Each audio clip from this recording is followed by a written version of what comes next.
The Thanksgiving holiday weekend was well underway when families in a Bronx homeless shelter witnessed one of their neighbors behaving erratically. That neighbor was a 22-year-old woman identified as Damone Fleming, also known as Brenda.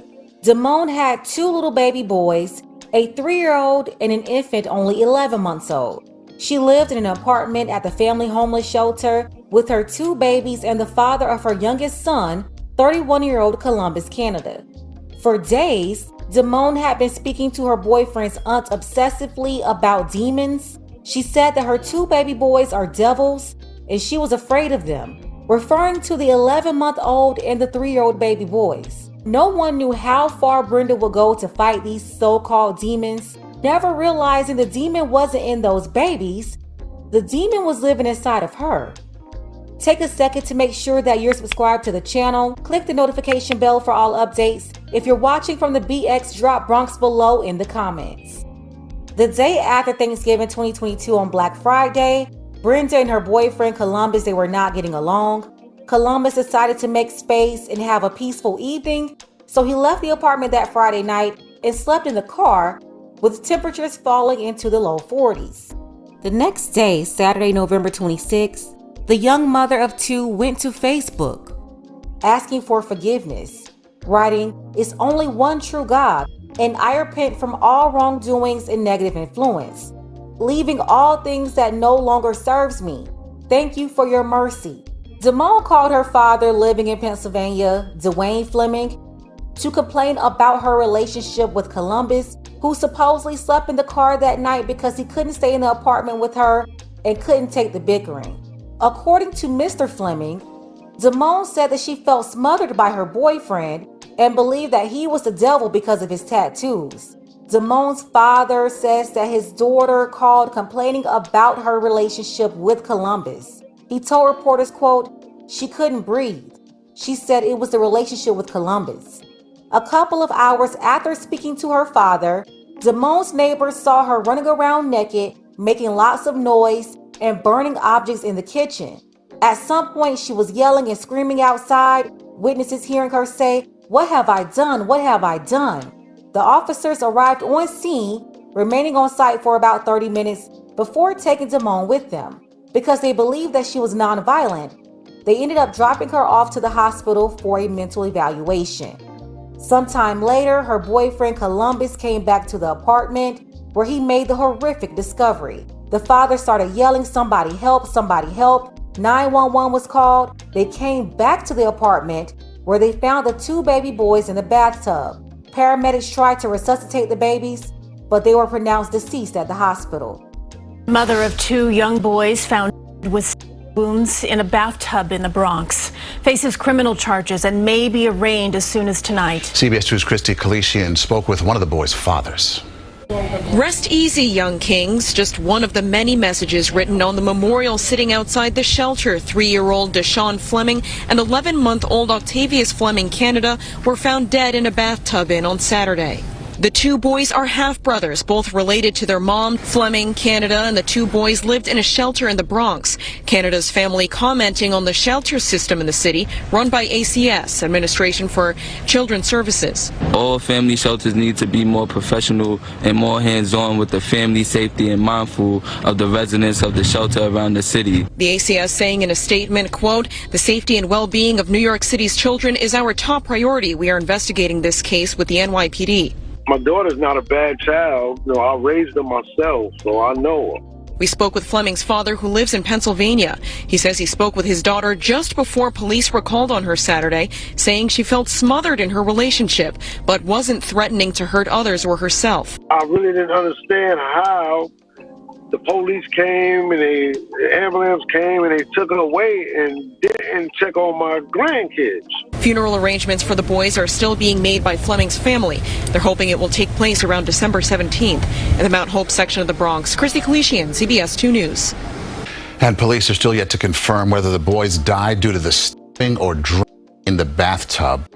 And I just don't get how her dad, he's consistently in every interview trying to make it seem like his daughter is so innocent, saying things like she's a great person, she loved her kids, she would never do anything like this. And then going as far as to say if she did do it, as if somebody else possibly did it. Sir, Mr. Fleming, you are a part of the problem here. Family members never holding this woman accountable. She had no discipline, obviously.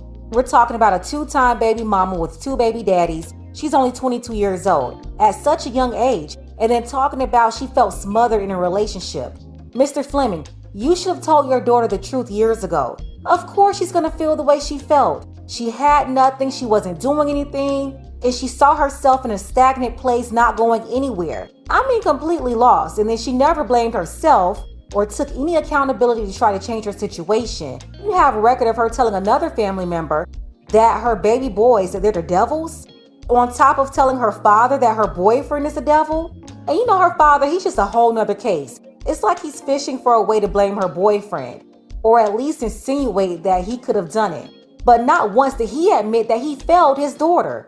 At 18 years old, she was pregnant by some man who wasn't her husband. Of course, they did not stay together. And then 2 years later, she let another man get her pregnant. And then they're all living in some family homeless shelter apartment in the Bronx. She's not paying for anything, getting all these free services, shelter, food, everything, but still out here laying down with men without any commitment and no concrete plans. And okay, she'll say the first time was a mistake. But literally, why did she do the same thing all over again? And I just can't get over how she never held herself accountable, settled down into reality, put a plan together, and at least start moving into a better direction. Instead, she sat around complaining to everybody who would listen, saying that her kids and her boyfriend, that they're demons. And as far as her comments to her father about the boyfriend being the devil because of his tattoos, Columbus responded and said that he couldn't believe what he heard. He flat out told the New York Post, quote, "None of that S is true." He said he has star tattoos and said Damone was likely hallucinating about other symbols because she was already in her place, in her mood, telling reporters, quote, "I'm far from the devil." And while all these people, the auntie and her father, sat up there listening to this woman call babies and the father devils, no one said, hold up, she's calling the babies devils and saying that she's afraid of an infant and a toddler? Something isn't right. No one thought to call and intervene and to get her down to the insane asylum for a couple of days because it just wasn't sounding right. No one intervened at all. And honestly, that's because they all wanted to protect her and no one else around her, not even her own children. Her father's still trying to protect this woman after what she did to his grandbabies. It's like she's worth more to him than those kids. Instead of realizing wrong is wrong and right is right, and it's time to start holding your daughter accountable. It's just disgusting. And then the police, they showed up not asking enough questions. They saw her acting crazy, didn't look around for the babies. Who knows, it could have possibly been saved. I mean, right there you had kids in the bathroom. We all know if this had been a man, they would have ransacked the apartment, looking for bodies, drugs, anything, anything to take him to jail instead of the mental hospital. And then Columbus, the boyfriend, his statement was just as ridiculous as her father's statements. He told reporters that he forgives Damone and he's standing by her. He said she's a good person, a good mother, and said he saw no warning signs that she had gone off the deep end. Telling reporters, "I didn't know any of that because that was not her." He said, "I forgive her, she was possessed." How can you call this woman a good mother after she did what she did? Like, what are you talking about? She did the worst thing that you could ever do to her own children. And not only do we have her father defending her in the media, but you have her boyfriend defending her too. This is why I say time and time again, simping is also a mental illness. If her father and her boyfriend had SIMPTERVENTION themselves, then maybe those baby boys would still be alive today. Everybody around her, they've been protecting her bad behavior. They just keep saying it's not like her and all this other stuff. So I'm assuming they're going to blame all this on Brenda, right? Listen, if they could, they would. I think they're all crazy and I feel sorry for those babies around these people. All of them. And then Columbus, you had to get her pregnant when she was like 20. Why would you put a baby in a woman that already had a baby by another man? He didn't marry her, so of course you thought you didn't have to either. Neither of y'all can afford that expensive rent in New York City. Y'all had to supplement your income through social services. And you're out here making another baby with her? She didn't have any self-discipline. Obviously, her mother and father never instilled that into her. And Columbus, you didn't have any self-discipline either. because you never should have had a baby with this woman. And then Columbus, she's out there talking about those baby boys, they're demons. Look at what she did to them. And she told her father that you're a demon too. So what do you think that she was gonna do to you? And you're out here talking about forgiving. With these comments from Columbus and her father failing to hold this woman accountable and really trying to take up for her, they're going to make this case worse, especially with family victim statements like this. It's probably going to convince a judge to be lighter on her, and that's not cool. Both of them care more about Damone or Brenda than the actual victims, the babies. So as long as they're talking like this, I do not support them at all. The 11-month-old Octavius, so new to the world. And Deshawn, the 3-year-old, was so smart and caring. He loved his mother so much and was friends with other kids in the building. One of the parents saying that he was very close with her children and would always try to share things with them. It's just absolutely sad how so many people failed these kids, really trying to protect a grown woman who believed that everybody was the devil except for her. RIP to these precious babies, just horrible.